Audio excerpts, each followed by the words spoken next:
Welcome to the Wild Simplicity podcast, the podcast for awakening women who are ready to shed the layers, let go of the clutter, and rediscover their wild and wonderful selves that lie beneath. I'm Anna Day, and together we'll explore how to simplify, release what's no longer serving us, and embrace the possibility of living fully in this one wild and precious life. Whether you're a dreamer, a seeker, or someone who craves doing things differently, this space is for you. Let's dive in and awaken the magic within. Hello and welcome back to the Wild Simplicity podcast. This is Anna and this is episode 48, I believe, heading towards 50. Can't believe it. And if you're watching this on video, you'll see that I'm recording at dusk, which is unusual. I usually record these earlier in the day, but for some reason today it is this time, and it's quite nice. It's quite cozy. Got my cup of tea because it's quite cold here. It's getting chilly. I've got a hot water bottle between my legs here, and today I've been thinking, well, not just today, but I was thinking of that quote again that I absolutely love. It's one of my favorite quotes by Jung, Carl Jung. Until we make the unconscious conscious, it will direct our life, and we will call it fate.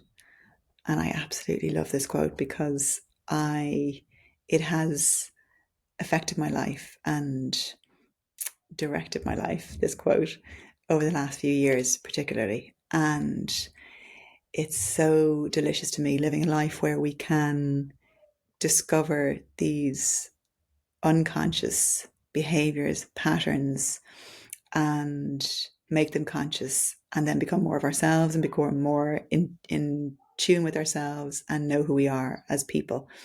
And that is just so exciting to me. That is literally what wakes me up in the morning, what gets me through the day, what excites me, what I absolutely love. I never stop thinking about this stuff.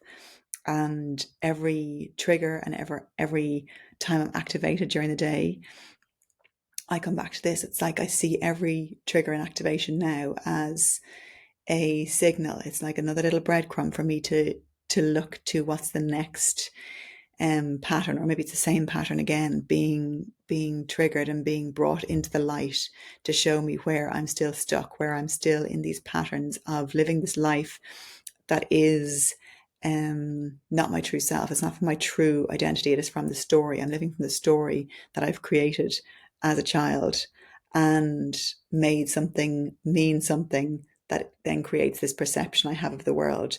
And I'm literally obsessed. I speak to friends daily about these things on voice messages, through voice messages, and also then we have calls. And I can't get enough. And over the years I've done, subconscious work. That was where my personal growth path started, with the subconscious and with mindset as well, and with the mental stories. And then, as I've mentioned before in this podcast, I moved away from that a little bit. I went into, I didn't move away from it, it stayed there, but I moved more into the somatics and trauma healing, and realizing those deeper layers there and experiences I'd had in the past that were causing me to behave in a certain way and causing certain patterns to be there, and discovering those shadows, and this Jungian psychology, and doing psychotherapy for a number of years, and deep inner work, and spiritual work as well, and having a spiritual awakening, and really being cracked wide open, really. Going into that dark night of the soul probably several times, but for me it's delicious. And I'm at a stage now where I have really deepened back into subconscious work, really into finding and coming into contact with these blind spots that we can see because we are in them. Like, we are in the soup and the mental world, and the mind. Our mind is outside our body. Our brain is the hardware, and our mind is outside of our body, because it's the stories that we live by that we can't even see. So it's like a fish in water. A fish doesn't know it's in water. It just is. That's its world. And so it's fascinating when the water is pointed out to me, or I can find it myself sometimes, but it often happens when I'm able to speak it out loud to somebody else. And through the speaking out loud, I can then detect the patterns, and through the triggers and the activations, it's like, why is this person being presented to me in this way? Why am I so activated by what this person is saying? It means there's something unintegrated in me. There's something in me that, okay, if I had someone else beside me and this person was saying the same thing to them, they might be unaffected by it because they do not have this limiting story and mental prison. And I've done a lot of that work over the last few months. Particularly, I did Peter Crone's mastermind just at the end of the summer there for 3 months.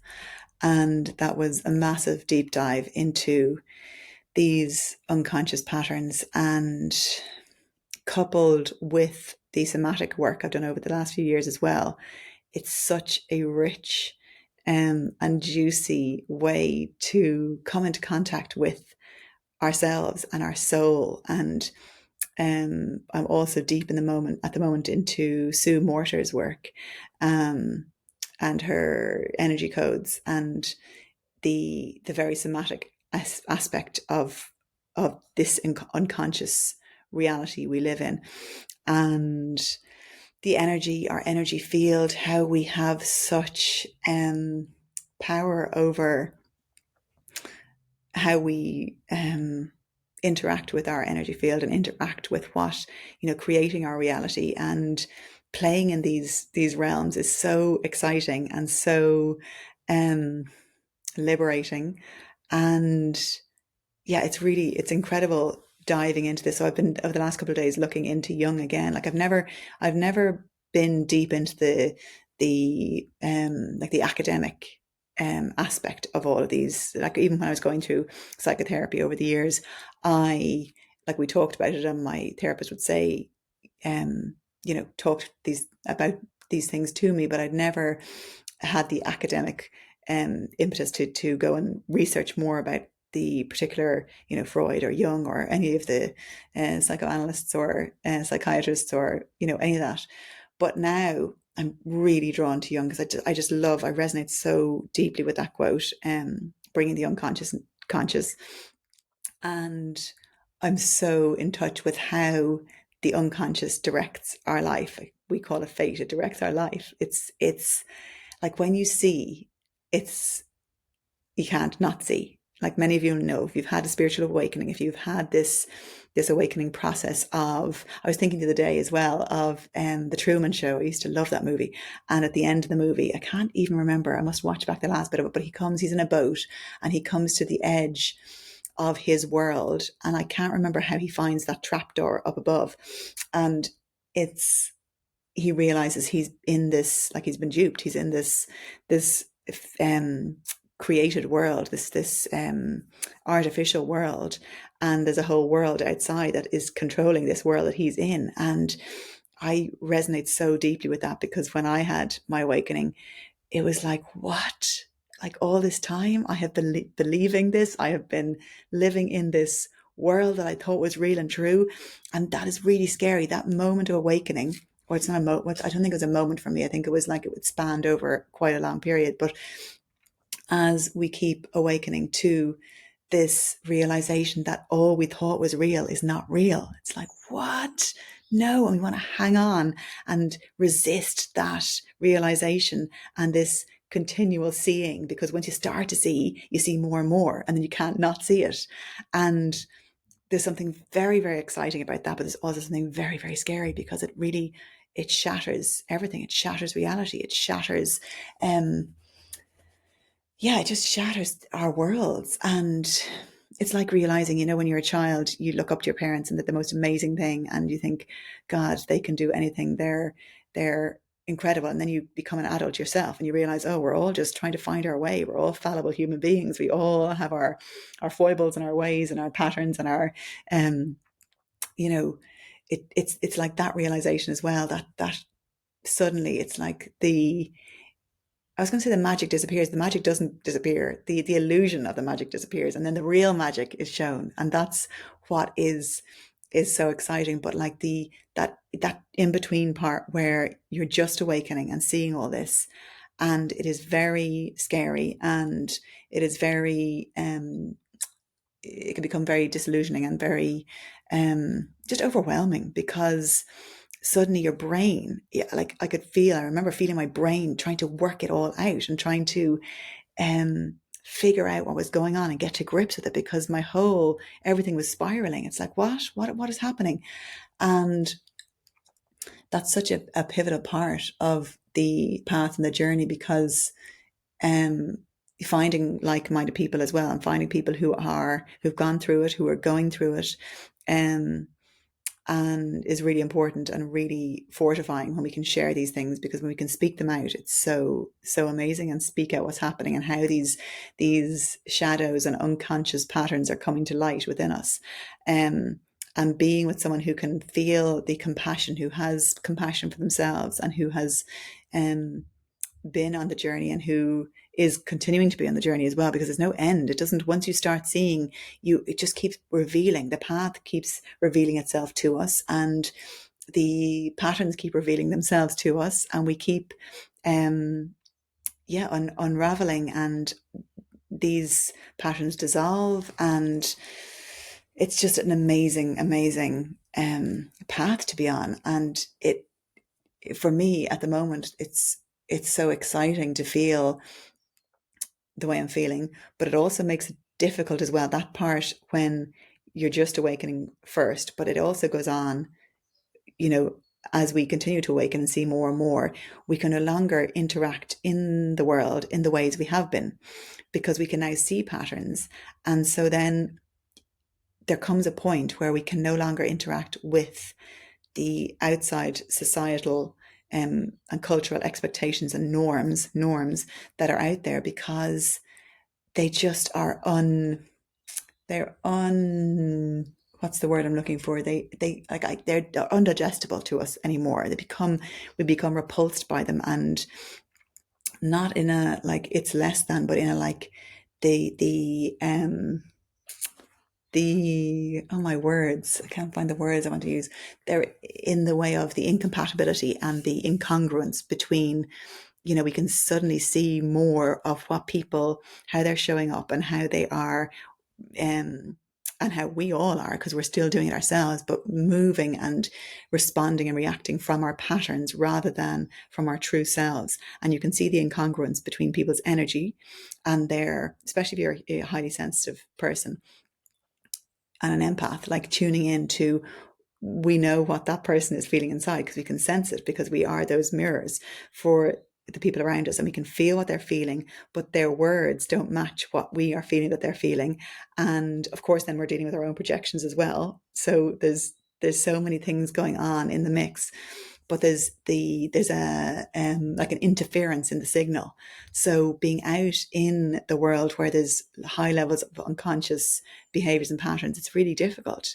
Now it does get easier, because the more compassion we have for ourselves and our unconscious patterns, the more compassion and love we have for others, and seeing everybody as these, even little children, like you see them as children who are trying to receive love and acceptance, and to be seen and heard and held. And that's what anyone wants as a human, because they're the parts of ourselves that we hid as a child, or separated ourselves from, these parts of ourselves that we felt weren't acceptable to others. And so really doing that inner child work as well helps, but seeing other people out in the world as tenderly as we can helps a lot. But it still makes it difficult to be in a world that is, I was going to say increasingly disconnected. I think it's just getting louder. I don't think we're getting increasingly disconnected. I think there's so many more people awakening, and so many people going through this process. But there's people who are talking about it online, and it's amazing these times that we have the internet. Because if you think about years ago, I was thinking about this, like when Jung and the likes of Jung were writing about this and speaking about this, like they were in a time where they didn't have the awareness that there were how many people in the world were experiencing what they were experiencing. They would have had letters, and they would have had gone to, to give talks and whatever, and find people. But we can interact with people now so readily and easily online, with the joy of the internet, like worldwide. So we are finding each other, all the people who are awakening and all the people who are here to spread the light and to spread conscious awareness and to spread joy and pleasure and abundance and to live our emotions out loud, to live grief out loud, to live sadness out loud, to not be afraid of all these emotions that we cycle through on a daily basis.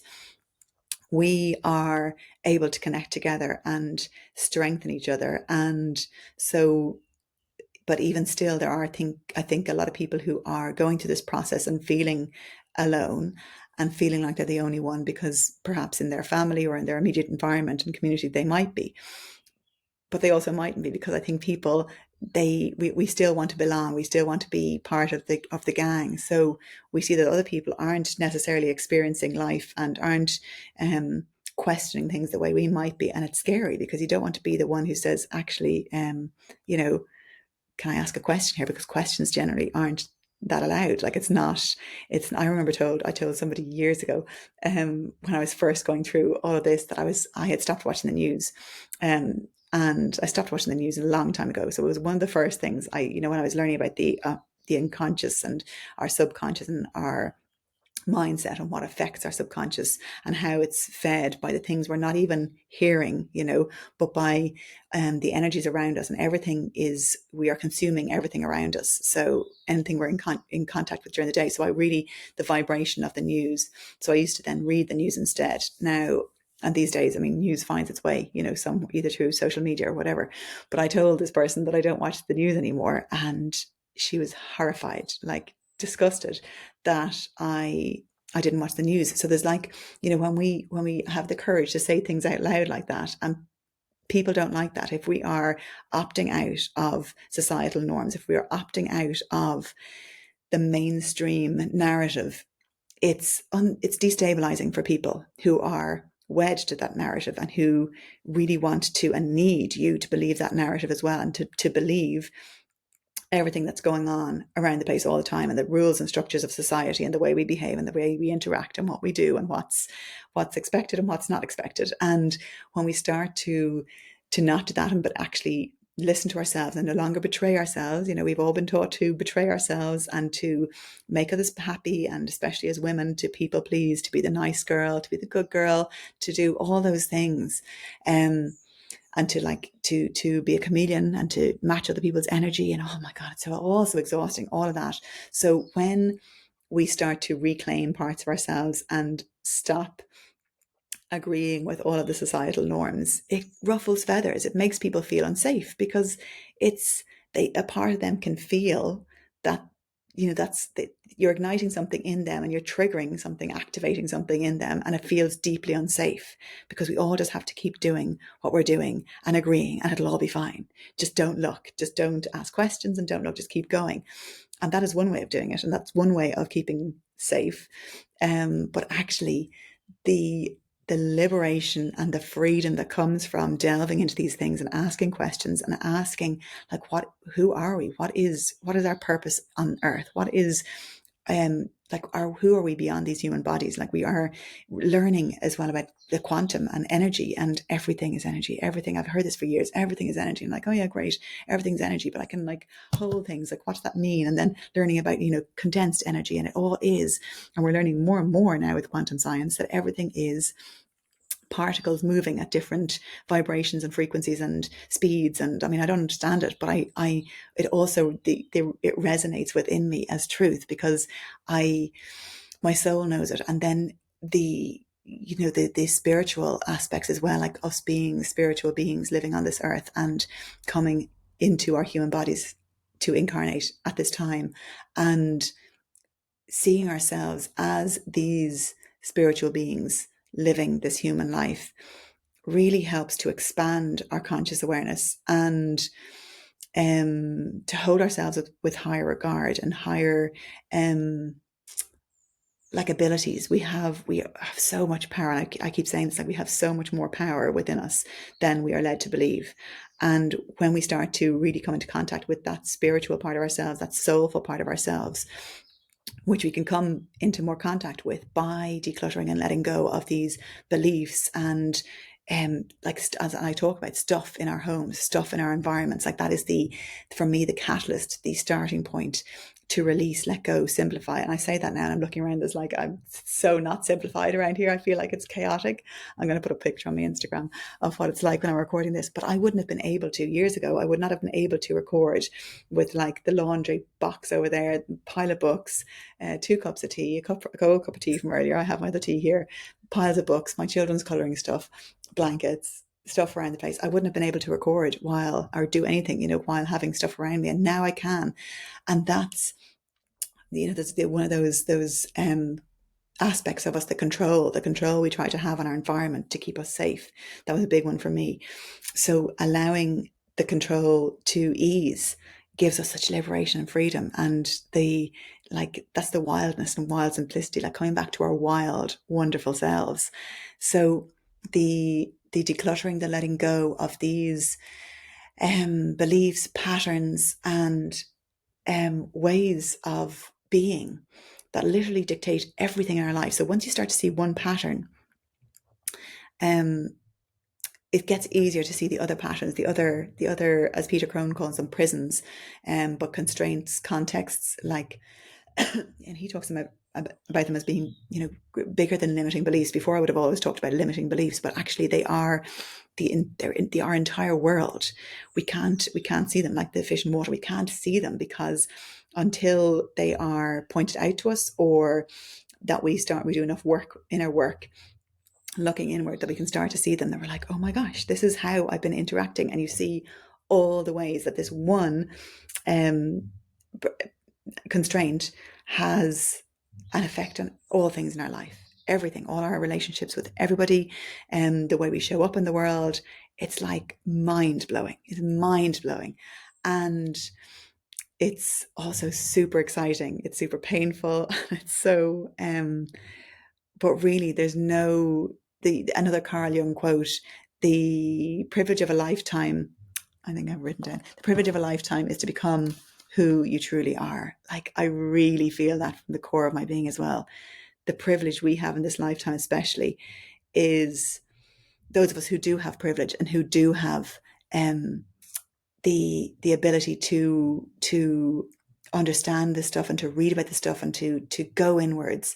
And it is a privilege of a lifetime to get to know ourselves and to disengage from all the crap that we're told to engage with, the endless pursuing of stuff, materialism, consumerism, being forever young, going backwards, injecting ourselves with all this stuff to make us feel stuck in time and young and relevant. And it's like, no, where is the juiciness? Where is that's fine. All of that is, nothing's wrong with any of these things. And I still engage with some of them, but it's like, once you get in contact with the liberation and the freedom that comes with getting to know the true self and who we really are and who we came to be as a unique individual. We're all so unique and so individual, and yet we have so much in common. There is nothing that feels as good as that. There's nothing that feels as good as that. It is, as I said, what wakes me up every day, like coming into contact, the excitement that I have of waking up each day and thinking, I get to today come up and into contact and face into these, and sometimes really uncomfortable and really like, ugh, gross. I don't want to be here. I don't want to be doing this. I don't want these. I want this learning to stop. But also I want it to keep going because it's so amazing to get inward, downward, deeper, and to dissolve and dissolve and dissolve these layers, and to peel off the masks and the layers, and the onion just keeps unraveling itself. And until we get more and more in contact with our true soul self, our true essence, the potency, like the elixir of that inner alchemy of ourselves. Like, it's just so delicious and extravagant and exuberant and luscious and delicious, and there's nothing like it. And I know now that my mission is, and my purpose here is, to help people and to encourage people and to inspire people to go on this journey and to delve inwards and to get in contact with this. Because when we have more people who are in touch with themselves and who know themselves and who are willing to go and find out who they are, we can each live from our authentic selves, and authenticity is such a high vibration. It's higher vibration than love. If you look at those like scientific experiments, I guess, scientific, what do you call them, like anyway, researched on different vibrations, and they always thought love was the highest vibration. It's super high, love. But authenticity is really, really high vibration. So when we can all be our authentic selves, we raise the vibration of this planet. We step into like a right relationship with each other and with ourselves. And therefore we are channels for abundance and for prosperity and for kindness and for compassion, and all things can just flow through us. And then our energy becomes so vibrant.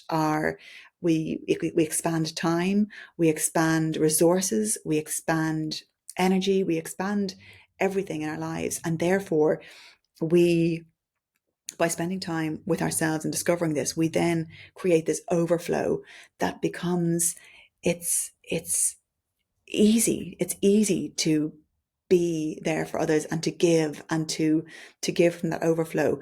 And it's magic. Like, it is magic. And we're on the precipice of something enormous as well. It's speeding up so fast now. Like this, the rate of evolution and rising consciousness on this planet and within us at this time is so exciting. And I mean, we're also seeing it outside in the world in very disturbing and awful ways as well, of course. And that's all part of it, the absolute dismantling and crumbling of these societal structures that have been held in place for so long, because so many of us agreed with them, and so many of us are questioning these structures and these institutions and authorities and ways of being in the world, that they're no longer being upheld in the way that they were. And it's getting louder and louder, and humanity is speaking, and the heart of humanity is speaking, and the awareness and the love and all these really primal human aspects of us are coming online much more, and the distractions are starting to become more obvious, and we can they're falling away. We can make a choice. We have choice every day about how we interact. And I often talk about the spending time in the morning for morning pages, or for finding some practice that you come in and into contact with yourself first, rather than inviting the world in through your phone. Excuse me. And I always talk about that imagining as a visual, like when you switch on your phone in the morning and all those messages that WhatsApp all like pile in, and the messages from whatever other Telegram and other groups you're on, or whatever it is. And imagine all of those people in their physicality in your bedroom, like stuffed in all around your bed. That is like what it's like that we're doing, because in this day and age where people have access to us all the time, but we're the ones that say no to that access. And giving ourselves time, especially in the morning, because that is when the goodness is there. We've come out of the dream state into this, we're much closer to our potency and our true essence, and that liminal space. So if we can get in touch with ourselves in the morning through even a few breaths, or a meditation, or silence, or writing, whatever it is for you, that then can awaken. And asking these questions like, help me today to bring forth more unconscious patterns that I can see and get to know me, and release what I no longer need, and to drive me forth to where I need to go and where I'm being led to go, and show me signs. And you'll start to see more and more synchronicities. You'll start to see more magic. And it's just so exciting. There's so much more I want to say in this, but it's just, that was my main, what came to me today was that Carl Jung's quote again, like until you make the unconscious conscious, it will direct your life and you will call it fate. And it's magical, like what we don't see. So that which we don't see is what's running the show for us. And when we start to see the things that are running the show for us, we're like, what? Whoa. Okay. And once you see it, that's what it is. Awareness is the first step, and awareness is really the only step. It's not the only step, but it's the main step, because the awareness creates the dissolution. And when we see the patterns, and we say, oh, there it is again. Oh, it's there with my husband. It's there with my kids. It's there with this, with the teachers. It's there with whatever. It's there with anyone in my life. And it's magic when we come in contact with these patterns and allow them to dissolve and make conscious choices and how we are going to respond during the day and act. And it becomes more and more easy to respond and react, to respond rather than react in the moment. And it takes time, but also maybe it doesn't take time because the time is speeding up, the evolution is speeding up. And I always like, oh, everything is true and nothing is true. I question everything now. Like, it's when people say this, the healing journey takes time. It takes a number of months and years, but maybe it doesn't. Maybe we decide, maybe we make a choice that for us, this is going to be revealed to us with speed and with in the at the correct rate and motion for us. And yeah, it's a magical thing if we are willing to say yes to it and to stay away from our phones a bit more and to choose ourselves, to choose each other, to choose humanity, to choose this earth, and to know that we can make a difference, and to know that we are awakening, and there are many, many, many other people awakening too. And start speaking it out. Start speaking out what you're going through, your patterns that are being revealed, the experiences you're having of awakening, and you will be surprised. There'll be so many other people that will pop up in your vicinity who are going through a similar thing, and you can start talking and start creating communities, groups, to speak about this stuff and to really expand consciousness and awareness and to help each other. And it is just pure magic. So I will leave it at that with those two quotes. Carl Jung: until you make the unconscious conscious, it will direct your life and you will call it fate. And the privilege of a lifetime is to become who you truly are. So my wish for all of you is that we become more and more of who we truly are and help each other to do just that. Sending you all so much love, and I'll see you next time. If you are looking for help with decluttering and letting go and starting on your journey, I have a few offerings available. I have a free PDF you can download by going to my Instagram, and the link in the bio will lead you to that there. It's called The Gentle Guide to Decluttering, and it's a start guide for helping you. And it has a list of practical things to let go of, easy things to let go of to start with and to get moving. So that's a really good place to start. Then I have an offering called Wild Simplicity, the First Step, and that is a workshop, a masterclass for getting you through and getting you inspired and involved in the first steps of letting go and decluttering. And it's a good way to get into it more, setting intentions, the energy in our homes, understanding energy. And also it has some practical tips and hints as well. That is online. That's €39. That's available on my website or from the link in my bio on Instagram or TikTok. And then I have an offering for December, a festive offer of my one-to-one declutter a drawer session. So it's a small space to declutter together virtually for 75-minute session. And we can do that together online. And it is really practical because you declutter the space with me in the moment, and I give you tips and hints along the way. And it is a really magical experience to get help for moving through the stuckness and the overwhelm that we can often feel in the spaces in our home. So you can choose a small area and we can declutter that together. There's gift vouchers available. So if you want to buy someone that for Christmas, the offer is available until the 31st of December. It is €95. Usually €145. So until the 31st of December, you can avail of that offer. And the sessions are to be taken between January and March of next year. So if any of those are appealing to you, please get in touch or go to my Instagram bio or my TikTok bio or my website. And happy decluttering in the meantime, and happy letting go, shedding and simplifying. And I'll talk to you soon. Thank you for joining me on this journey to wild simplicity. If today's episode inspired you to let go, simplify, and reconnect with your truest self, I would love for you to share it and help spread the word. Don't forget to subscribe to the podcast so you never miss an episode, and follow along on Instagram at Wild Simplicity for more inspiration. Remember, life is precious and you have the power to live it fully, freely, and fiercely. Until next time, keep dreaming, keep seeking, and keep embracing the wild possibilities of life.